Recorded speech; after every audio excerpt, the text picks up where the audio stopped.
تحریر فرمایا کہ میرا تعلق اہل تشیع سے ہے اور فقہ حنفی پہ جو اعتراضات ہیں ان میں سے ایک اعتراض یہ بھی ہے کہ موت کے بعد حنفی فقہا اپنی اہلیہ کے جسم کو چھونا منع قرار دیتے ہیں اور اسے گناہ سمجھتے ہیں، جبکہ فریقین کی کتابوں میں یہ ہے کہ سیدنا علی رضی اللہ عنہ نے اپنی اہلیہ محترمہ رضی اللہ تعالی عنہا کو غسل دیا تھا۔ تو آخر حنفی فقہ میں یہ قید کیوں ہے؟ دیکھیے بھیا، بہت آسان سی بات ہے۔ حنفی فقہ میں اور فقہ جعفریہ میں دونوں میں یہ چیز ہے کہ شوہر اپنی بیوی کو غسل دے سکتا ہے یا نہیں۔ حنفی فقہا کا مسلک بہت سادہ اور آسان ہے، اور اہل تشیع کے ہاں آج کل ان کے مفتی حضرات کیا فتویٰ دیتے ہیں یہ تو ہمیں علم نہیں، لیکن ہمارے اساتذہ میں جو اہل تشیع تھے وہ کہتے تھے کہ ہمارے نزدیک بھی اپنی اہلیہ کو غسل دینا جائز نہیں ہے۔ فتویٰ آپ کے ہاں اس کے برعکس ہو ہمیں خبر نہیں، لیکن ہمارے جو اساتذہ اہل تشیع سے اور بہت سخت تھے شیعت میں، وہ بھی ناجائز قرار دیتے تھے۔ مسئلہ اصل میں شروع ہوتا ہے کہ آپ کی اور ہماری کتابوں میں سب جگہ یہ آیا ہے کہ امیر المومنین سیدنا علی رضی اللہ تعالیٰ عنہ نے اپنی اہلیہ صاحبزادی صاحبہ رضی اللہ تعالیٰ عنہا کو غسل دیا تھا۔ اتنی بات تو آپ کے ہاں بھی ہے، ہمارے ہاں بھی ہے۔ رہ گئی یہ بات کہ حنفی فقہا اس سے کیوں منع کرتے ہیں، تو کہتے ہیں کہ اس کے برعکس جائز ہے، یعنی اگر مرد کو نہلانے والا کوئی اور نہ ہو تو بیوی اپنے شوہر کو غسل میت دے سکتی ہے، اور وجہ اس کی یہ ہے کہ ابھی تک نکاح کا اثر باقی ہے۔ یہ عدت ہے نا، یہ پورے نکاح ہی کا تو اثر ہے کہ وہ جتنے بھی دن عدت کے گزارے گی، حقیقت میں اس نکاح کے موت کے بعد نکاح ہوا، پھر موت ہوئی، پھر یہ تو اب وہ چونکہ اس ساری مدت کو گزار رہی ہیں تو ان میں نکاح کا اثر باقی ہے، جبکہ شوہر پہ نکاح کا اثر باقی نہیں رہتا، وہ تو انتقال کے فوراً بعد ہی ٹوٹ جاتا ہے، ختم ہو جاتا ہے۔ ایک بات تو یہ۔ دوسری بات یہ ہے کہ سیدنا علی رضی اللہ عنہ نے غسل دیا تھا۔ ہمارے حنفی فقہا کہتے ہیں کہ ایک ہے غسل دینا، میت کے جسم کو چھونا، اور ایک ہے کہ میں بھی غسل میں شریک تھا، پانی لانے میں شریک تھا، یا کوئی چیز دینے میں شریک تھا، یا کپڑے اور کفن پہنانے میں شریک تھا، تو اس قسم کی چیزوں کو بھی کہہ دیا جاتا ہے۔ اس سے ہمارے حنفی فقہا اس کی توجیہ یہ کرتے ہیں کہ سیدنا علی رضی اللہ عنہ غسل میں شریک تھے، لیکن یہ نہیں ہے کہ انہوں نے جسد اطہر کو چھوا ہو اور یہ بات ہوئی ہو، بلکہ پانی لانے میں اور دیگر امور میں مدد کرنے میں۔ حنفی فقہا تیسری چیز یہ کہتے ہیں کہ حضرت ابوبکر رضی اللہ عنہ کی اہلیہ جو خلیفہ مسلمین تھے، ان کی اہلیہ اسماء بنت امیس رضی اللہ عنہ آئی تھیں اور انہوں نے غسل دیا تھا، کیونکہ جب وہ بیمار ہوئی ہیں تو حضرت ابوبکر رضی اللہ عنہ نے اپنی اہلیہ سے کہا کہ جاؤ اور رسول اللہ صلی اللہ علیہ وسلم کی اہلیہ کی بیٹی، ان کی بیٹی بیمار ہیں، ان کی خدمت کرو۔ اور سیدنا ابوبکر رضی اللہ عنہ خود تشریف لائے اور انہوں نے آ کے حضرت فاطمہ رضی اللہ عنہ سے کہا کہ بیٹی آپ جانتی ہیں مجھے اپنی اولاد سے زیادہ رسول اللہ صلی اللہ علیہ وسلم کی اولاد محبوب رہی ہے، آپ جانتی ہیں میں آپ لوگوں کے ساتھ کتنا اچھا تھا اور ہوں۔ تو پھر اپنی اہلیہ کو بھیجا اسماء بنت امیس رضی اللہ عنہ کو، اور کہا کہ جاؤ۔ تو اس سے فاطمہ رضی اللہ عنہ بہت شرم و حیا، تو انہوں نے کہا کوئی ایسی چیز کر دو کہ میری میت پہ بھی کسی کی نظر نہ پڑے، مجھے بڑی حیا آتی ہے۔ تو میں اگرچہ نہا کے لیٹ گئی ہوں اور موت کے انتظار میں، مگر پھر بھی تم یہاں رہنا اور مجھے غسل دینا، اور رات کو تدفین کر دینا تاکہ کسی مرد کی نگاہ میرے جنازے پہ بھی نہ پڑے۔ تو انہوں نے صاحبزادی صاحبہ رضی اللہ عنہ سے کہا کہ میں نے حبشہ میں یہ دیکھا ہے کہ عورت کی میت کے لیے وہ کیا کرتے ہیں، اسے چارپائی پہ لٹاتے ہیں اور اس کے اوپر ایک کبہ بنا دیتے ہیں اور اس کے اوپر بھی چادر ڈال دیتے ہیں تاکہ اصل میت پہ نگاہ نہ پڑے۔ بہت خوش ہوئے، فرمایا میرے لیے اگر ایسا ہو سکے تو کر دینا۔ اب بھی بعض جگہ جنازہ جب اٹھاتے ہیں تو اس کے ساتھ ایک اوٹ، اس کی اوڑ لگی ہوئی ہوتی ہے، اسے بند کر دیتے ہیں تاکہ میت کہیں گر نہ جائے۔ تو یہ وہی چیز تھی۔ تو حنفی فقہا یہ کہتے ہیں کہ حضرت فاطمہ رضی اللہ عنہا کا غسل ایسے ہوا تھا اور ان کی تدفین کے لیے جنازہ بھی ایسے ہی لے جایا گیا تھا۔ سیدنا علی رضی اللہ عنہ تو اس کو معاونت کرتے رہے۔ چوتھی چیز حنفی فقہا نے لکھی ہے، انہوں نے کہا یہ اعتراض حضرت علی رضی اللہ عنہ کی زندگی میں ہی حضرت عبداللہ ابن مسعود رضی اللہ عنہ نے کیا تھا، اور عبداللہ ابن مسعود رضی اللہ عنہ کا مسلک یہی تھا کہ بیوی شوہر کو غسل دے سکتی ہے، شوہر بیوی کو نہیں۔ تو سیدنا علی رضی اللہ عنہ نے جب غسل دیا تو عبداللہ ابن مسعود رضی اللہ عنہ نے ان کو یہی بات ارشاد فرمائی، پیش کی ان کے سامنے۔ تو انہوں نے کہا ما علم تھا، آپ کو پتہ نہیں ہے کہ حضور اقدس صلی اللہ علیہ وسلم سے فرمایا تھا کہ فاطمہ جنت میں بھی تمہاری بیوی ہیں اور اس دنیا میں بھی۔ تو چونکہ وہ میری بیوی ہیں، میری خصوصیت ہے، حضور صلی اللہ علیہ وسلم نے ان کے لیے اور میرے لیے یہ ارشاد فرمایا، اس لیے میں نے غسل دیا۔ تو یہ ساری چیزیں پھر ابن مسعود رضی اللہ عنہ چپ ہو گئے۔ شامی میں بھی یہ بات آئی ہے۔ تو سیدنا علی رضی اللہ عنہ کا غسل دینا یہ آپ کے ہاں بھی ہمارے یہاں بھی، لیکن ہم اس کی توجیح کرتے ہیں، اس کی تعویل کرتے ہیں، جس سے حنفی فقہ پہ اعتراض باقی نہیں رہتا۔ آپ کے یہاں مفتہ بہی قول اب کیا ہے؟ اساتذہ سے یہی سنا تھا کہ اب بھی ہمارے یہاں وہی قول ہے جو حنفیہ کے ہیں، مگر اب کیا ہو ہمیں معلوم ہے۔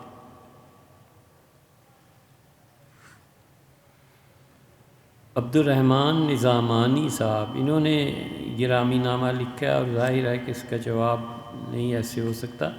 آپ مہربانی کر کے فون کر لیں تو پھر انشاءاللہ بات ہو جائے گی۔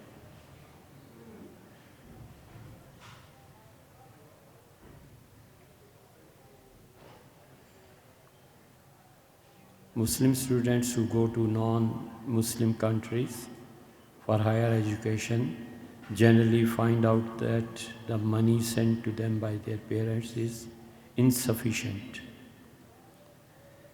Thus they take up jobs to stay even. Sometimes they find jobs in hotels. It is permissible for Muslim students or not.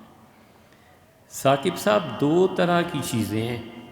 کوئی مسلمان بچہ یہاں سے پڑھنے کے لیے چلا جائے، گورنمنٹ اس کو فنڈ دے رہی ہو یا والدین دے رہے ہوں اور پھر فنڈز سفیشینٹ نہ ہوں، جیسے کہ ہوا تھا کہ حکومت نے بہت سے بچے پی ایچ ڈی کے لیے، ڈاکٹریٹ کے لیے بھیج دیے تھے۔ غالباً حبیب الرحمان صاحب تھے، سیکٹری تھے کون، لیکن بڑا اچھا نیکی کا کام انہوں نے کیا تھا مشرف صاحب کے دور میں۔ پھر پاکستان گورنمنٹ نے فنڈز دینے بند کر دیے، تو وہ جو سال آیا تھا وہاں پہ جو پی ایچ ڈی کے لیے گئے ہوئے تھے، بہت سے لوگوں نے فون کیا تھا کہ وہ پارکس میں، فٹ پاتھس پہ لیٹنے تک پہ مجبور ہیں اور سخت سردی ہے۔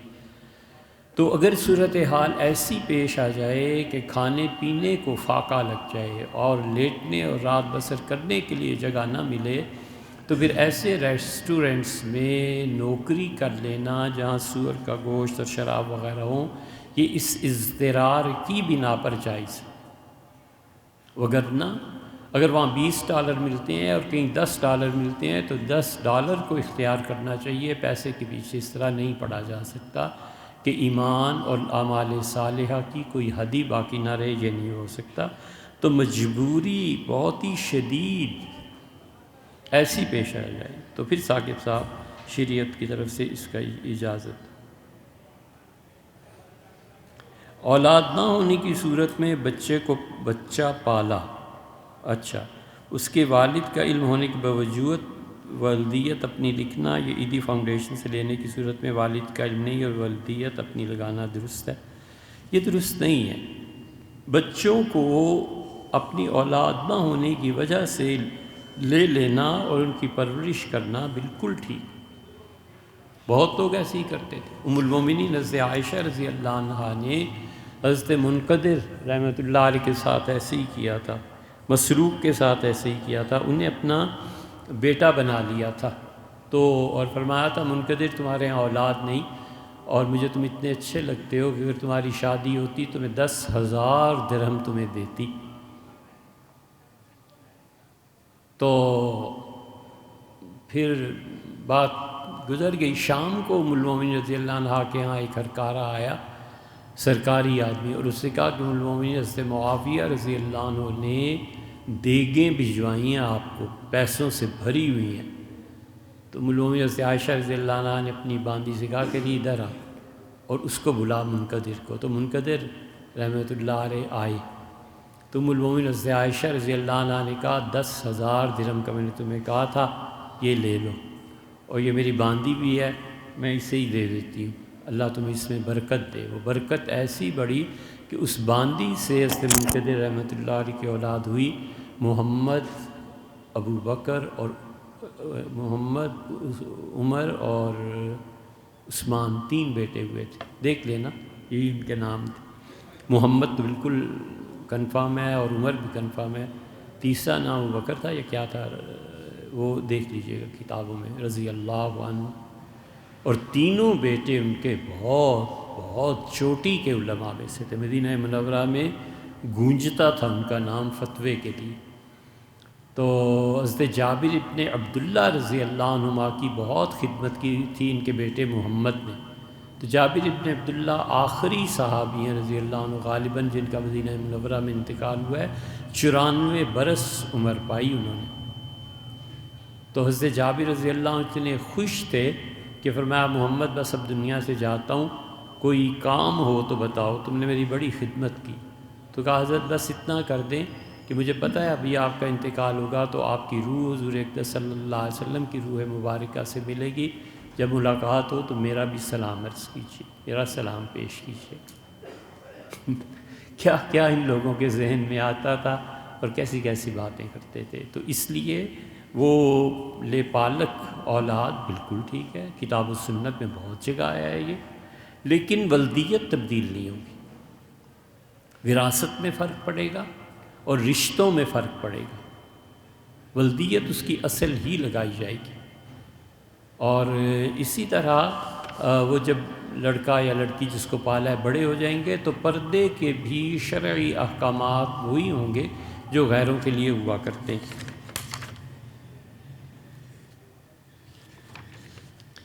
اور وہ اپنی وراثت کے کسی حصے کو ہبہ کرنا چاہے، 33% تک اجازت ہوتی ہے نا، تو اس بچے کو اتنی جائیداد ہبہ کرنا یا اس کو نقد پیسے دینا، یہ سب صورتیں جائز ہو جائیں گی۔ لیکن ہمارے زمانے میں جائیداد کے چکر میں نہیں پڑنا چاہیے، کیونکہ اگر اس کے بھائی بہنیں زندہ ہوئی نا تو وہ کہیں گے جی یہ تو ہمارے بھائی بہن ہی نہیں، یعنی اس آدمی کی بہنیں اور بھائی زندہ ہوئیں تو وہ کہیں گے یہ ہمارے بھائی کی بیٹی ہی نہیں، یہ تو ہمارے بھائی کا بیٹا ہی نہیں، اس سے جائیداد ہماری طرف آئے گی، اس کی طرف نہیں۔ تو یہ مسئلے ہمارے دور میں نپٹا دینے چاہیے۔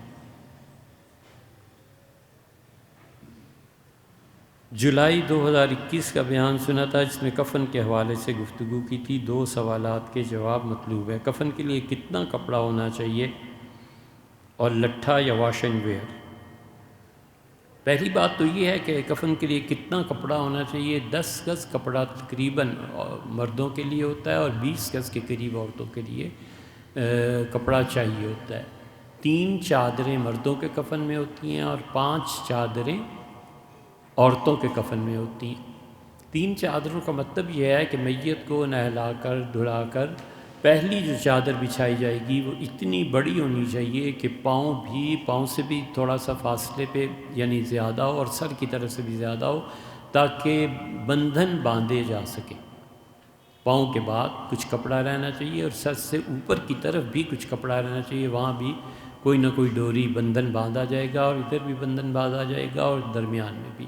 یہ جو بڑی چادر ہے اس کو بچھا کر پھر ایک چادر اور بچھائی جائے گی جسے کفنی کہتے ہیں۔ کفنی کا مطلب یہ ہے کہ اس کو میت کے پاؤں سے سر تک پیمائش کر لی جائے کتنی ہے، اور پھر اسی کو ڈبل کر دیا جائے، تو سنگل نیچے بچھا دیا جائے، اور جہاں سے وہ ڈبل ہونے کے لیے لائن لگتی ہے وہاں سیدھے سادھے کاٹ کے ایک درمیان میں ایسی جگہ بنا دی جائے کہ میت کا سر جو ہے اس کے اندر آ جائے۔ ایک چادر فل ہو گئی باندھنے کے لیے، دوسری چادر یہ کفنی ہو گئی، کفنی اس کے پاؤں سے، اور باقی سمیٹ کے پہلی مرتبہ سر کی طرف کر دینی چاہیے۔ تیسری اس میں جو آئے گی وہ اتنا آئے گا، تیسری بات میں، دوسری پہلے آئے گی کہ وہ اتنی ہونی چاہیے کہ سینے سے لے کے گھٹنوں تک یہ پوری ایک قمیص یا ازار جسے کہتے ہیں، چادر جسے کہتے ہیں، وہ پہنائی جائے گی، اور اس کے اوپر تیسری وہ جس کو پہلے ہم نے ذکر کیا ہے، اور پھر پلٹا جائے گا سب سے پہلے اوپر والے حصے کو کہ اس کا سر باہر ہے اور قدموں تک، اور پھر کفنی کو، اور پھر اس کے بعد جو دو چادریں انہیں لپیٹ دیا جائے گا۔ ہمیشہ دائیں طرف کو اوپر رکھا جائے گا اور بائیں طرف کو نیچے رکھا جائے گا، تو لیفٹ سائڈ جو ہے وہ پہلے آئے گی، پھر رائٹ سائڈ اس کے اوپر آئے گی۔ عورت میں بھی یہی ہیں، دو چیزوں کے اضافے کے ساتھ، وہاں 5 چادریں ہیں اور یہاں 3 ہیں۔ آج کل لوگ عام طور پہ 2 چادروں سے ہی نپٹا دیتے ہیں، ایسے نہیں کرنا چاہیے۔ حضور اقدس صلی اللہ علیہ وسلم فرمایا، تم میں سے جس نے میت کو کفن دیا، اللہ قیامت میں 100 جوڑے اس کے سامنے رکھ دے گا کہ تم لے لے، اس میں سے کوئی بھی جو تو پسند کرے، تو نے ایک انسان کو کفن پہنایا تھا۔ خدا کسی کا احسان نہیں رکھتا، اس لیے ہمیشہ اس غلط فہمی سے باہر رہنا چاہیے کہ میں کسی پہ احسان کر رہا ہوں، اللہ اس سے کہیں زیادہ انعامات دے دے گا۔ خدا کی مخلوق ہے نا، اللہ نے ان کی کفالت اپنے ذمے لی ہے نا۔ اللہ کہتا ہے ما من دابۃ فی الارض الا علی اللہ رزقها، لوگو زمین پہ کوئی آدمی، کوئی چلنے والا، کوئی روح والا ایسا نہیں ہے جس کی ذمہ داری ہم نے نہ لی۔ اور اللہ کہتا ہے مستقرہا مستودع، اللہ جانتا ہے کہاں زندگی گزارے گا، کہاں موت آئے گی۔ تو اس لیے یہ سارے نیکی کے کام جب کرتا ہے نا، تو جب اصل گھر پہنچے گا نا، تو پھر مالک کہے گا میری غیر موجودگی میں تو نے میری مخلوق کا اتنا خیال رکھا تھا، آج بول کیا چاہتا۔ ہم انسان ایک دوسرے کے احسانات تلے دب جاتے ہیں، تو اللہ ہی ہے۔ تو اس لیے یہ ہے کفن کا دینا۔ دوسری بات آپ نے کہا کہ بہتر کو اس وقت کا سب سے اچھا کپڑا کفن میں دینا چاہیے۔ سفید رنگ حضور اقدس صلی اللہ علیہ وسلم پسند تھا، اس لیے رنگت کا تو یہی کہتے ہیں سفید ہونی چاہیے، مگر ٹاپ کلاس کا کپڑا، اور عورت کے لیے تو ریشم ہونا چاہیے۔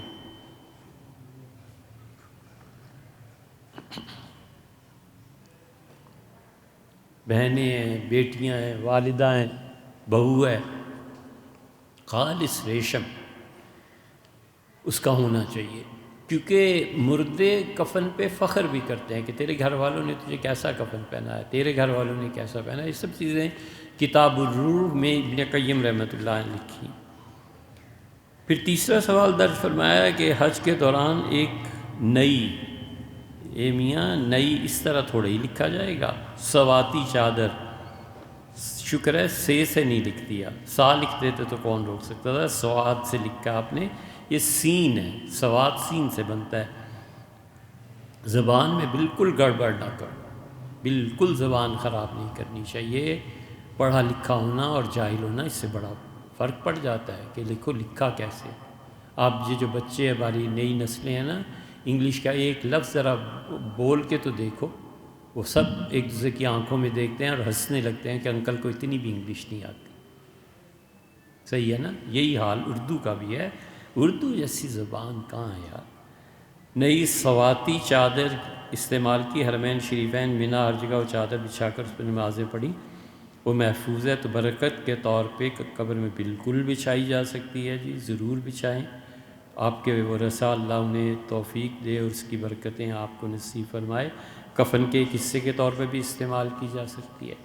حضرت ابوبکر رضی اللہ عنہ کی جب وفات کا وقت قریب آیا تھا، تو ام المومنین حضرت عائشہ رضی اللہ عنہا نے بیٹی نے پوچھا تھا کہ آپ کا کفن، تو خود فرمایا تھا کہ بیٹی یہ جو چادریں اوڑھتا ہوں نا، یہی 2 دھو کے اور ڈال دینا میرے کفن میں، اور ایک چادر اور شامل کر لینا، اور زیادہ اچھا کپڑا میں نہیں چاہتا کہ وہ آخر خون اور مٹی میں مل جاتا ہے۔ اچھے کپڑے کا حقدار وہ ہے جس نے باقی زندہ رہنا۔ تو اس قسم کی روایات ان کی عاجزی، ان کی انکساری پر، مگر اصل مسئلہ وہی ہے جو ہم نے آپ سے عرض کیا کہ انہوں نے عاجزی اور انکساری سے کہ میری کیا اوقات ہے، اس طرح کی باتیں ارشاد فرمائیں، یہ ان کی عاجزی۔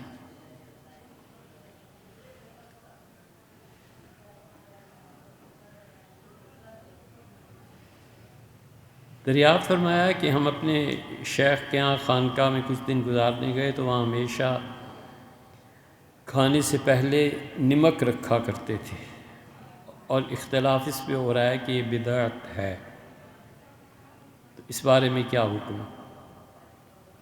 کوئی بدعت نہیں بھائی، رائے پور میں بھی یہی ہوتا تھا۔ ہم نے اپنے شیخ اسماء ابو الحسن علی ندوی رحمۃ اللہ علیہ سے سنا، حضرت فرماتے تھے کہ رائے پور میں جب دسترخوان بچھایا جاتا تھا تو وہاں پہلے نمک رکھتے تھے۔ رائے پور کا دسترخوان تو بہت مجاہدہ تھا، بڑے مرد تھے جو وہاں پہ گئے اور رہ آئے۔ شاہ عبد القادر صاحب رائے پوری رحمۃ اللہ فرماتے تھے کہ رائے پور میں میرے حضرت رحمۃ اللہ کے زمانے میں 24 گھنٹوں میں ایک روٹی ملتی تھی، بس جس کے ساتھ مرضی کھا لو۔ میں پنجاب سرگودا کا رہنے والا، میرے لیے ایک روٹی کیا تھی؟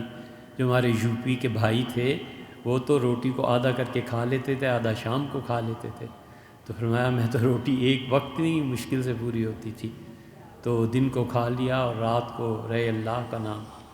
فرمایا ایک مرتبہ کسی چیز کا ذکر کیا کہ میں نے کھا لی تو پیٹ میں تکلیف شروع ہو گئی، سوزش شروع ہو گئی، اور فرمایا کہ بس 24 گھنٹے میں ایک ہی مرتبہ ایسے ہوتا تھا۔ خود حضرت رحمۃ اللہ ہم سے قائم رکھا تھا اپنی خانقاہ میں۔ حضرت رحمۃ اللہ فرماتے تھے کہ شاہ عبد القادر صاحب رائے پوری رحمۃ اللہ فرماتے تھے کہ اللہ نے اتنا کچھ دیا ہے کہ اگر چاہوں تو مرغ پلاؤ لوگوں کو کھلاؤں، لیکن یہ میرے پاس مجاہدے کے لیے آئے ہیں کہ کھانا کھانے آئے ہیں۔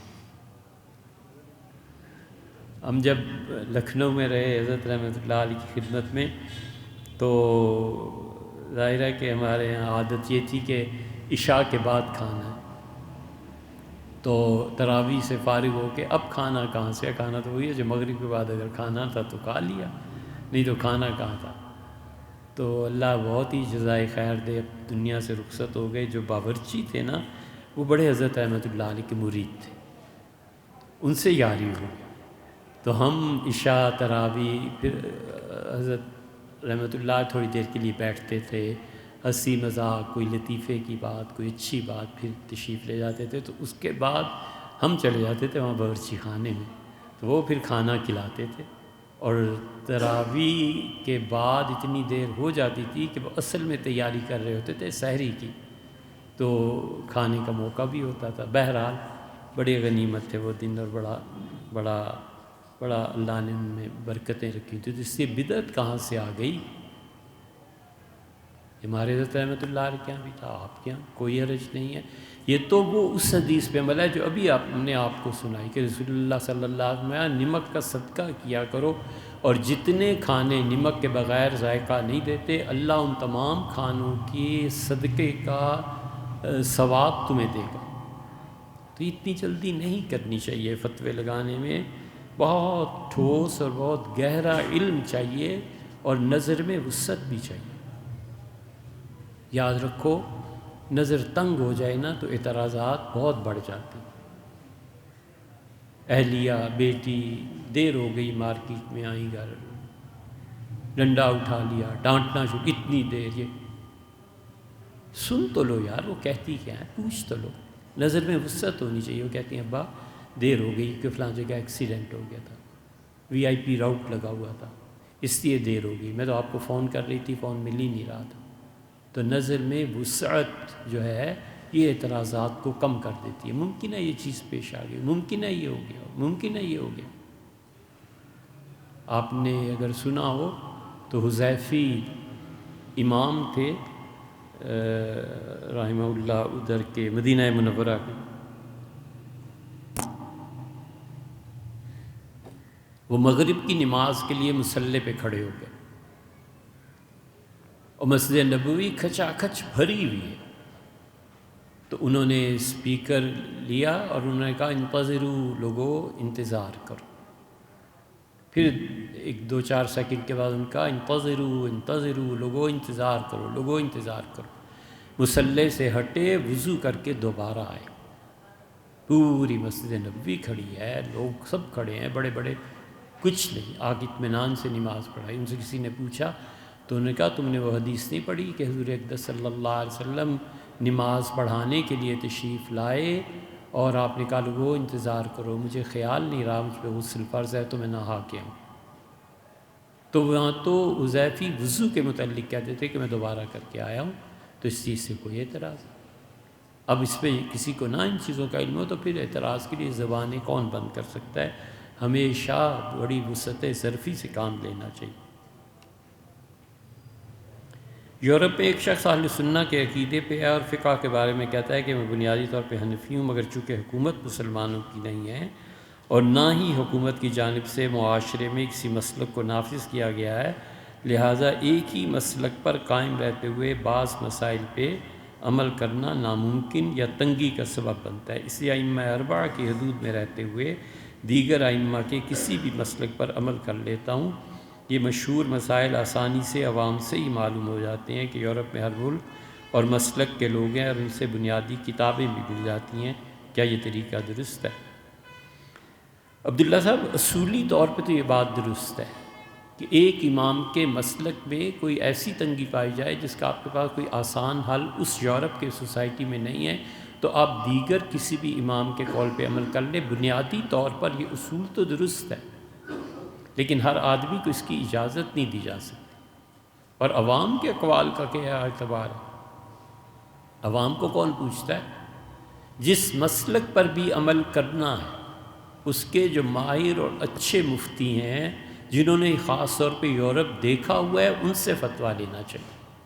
یورپ نہ دیکھا ہوا ہو نا تو فتوے میں بڑا تغیر واقع ہو جاتا ہے، جو لوگ امریکہ کینیڈا وغیرہ رہے ہیں ان سے پوچھو کتنا فرق پڑ جاتا ہے، تو اس لیے انہیں چاہیے کہ کسی ایسے مفتی سے رابطہ کریں جو وہاں کی زندگی کو جانتے ہیں، اپنی پرابلم بتائیں، پھر جو بھی وہ فتویٰ دیتے ہیں اس پہ عمل کر لو چپ کر کے۔ کام کی بات بتاؤں، ہمیشہ اللہ کے اور اپنے درمیان کسی کو رکھو، ہمیشہ، تاکہ قیامت پہ اگر گرفت بھی ہو نا تو آپ آسانی سے کہہ سکے کہ اللہ امام غزالی نے بھی یہی کہا تھا، اللہ امام صاحب کو بھی مفتی صاحب کو بھی، شہر کے مفتی نے بھی یہی فتویٰ دیا تھا، تو اگر کہیں جان نہیں ہے تو پھر مفتی صاحب بھی ساتھ ہی چلے جائیں۔ ہمیشہ اللہ کے اور اپنے درمیان کوئی نہ کوئی مستند آدمی رکھو۔ پاجامہ یا شلوار کو ٹخروں سے اوپر رکھنا، بھیا اس پہ کئی مرتبہ بات ہو چکی ہے، بار بار کیا اس بات کو کریں گے؟ خلاصہ اس کا یہ ہے کہ ہم نے کہا تھا کہ اگر کسی شخص میں کبر نہیں ہے تو ہم سے جائز سمجھتے ہیں، اور فتاوی علمگیری میں بھی ایسی چیز ہے۔ مجبوری کی صورت میں عصر کی نماز اہل حدیث حضرات کی جب اذان ہوتی ہے پڑھی جا سکتی ہے، یہ بھی کئی مرتبہ مسئلہ گزرا، بالکل پڑھی جا سکتی ہے۔ حنفی فقہا کے نزدیک بھی اصل میں جو نماز ہے نا عصر کی، اس کا وقت داخل ہو جاتا ہے، یہ پہلی اذان جب ہوتی ہے، جیسے مکہ مکرمہ میں ہوتی ہے، جیسے بعض جگہ جماعت اسلامی کے بڑے نیک لوگوں کو ہم نے دیکھا عصر جلدی پڑھتے ہوئے، اہل حدیث حضرات بھی اسی پہ پڑھ، یہی حنفی فقہا کا بھی فتویٰ۔ ہمارے امام محمد، امام ابو یوسف، امام طحاوی 3 حنفی، اور امام شافعی، احمد بن حنبل، مالک 6 کے 6 ائمہ کا قول یہ ہے رضی اللہ عنہ۔ ایک روایت امام ابو حنیفہ رحمۃ اللہ علیہ کو یہ مل گئی کہ عصر کو تاخیر سے پڑھنا چاہیے، اس کی وجہ سے حنفیوں نے کہا ہم حدیث کو نہیں چھوڑیں گے، کیونکہ اگر اس وقت میں پڑھیں گے تو پہلے وقت میں فرض ہوئی تھی تو بھی ہو گئی اور دوسرے وقت میں ہوئی تھی تو بھی ہو گئی، اور تم جو اس روایت کو لیتے ہو کہ اس کو ترجیح ملنی چاہیے تو تمہاری بھی ہو گئی، لیکن ہماری ذرا زیادہ احتیاط سے ہوئی۔ پہلی صورت میں وقفہ اور وسعت زیادہ ہے 3-4 گھنٹے کی، اور دوسری صورت میں احتیاط زیادہ ہیں، دونوں ہی درست۔ کوئی حرج نہیں ہے، پڑھ لینی چاہیے۔ عام معمول بھی بنا لے کر کوئی آدمی تو بھی کوئی ایسی بات نہیں ہے، یہ ایسی چیزیں نہیں ہیں جن پہ اختلاف کیا جائے۔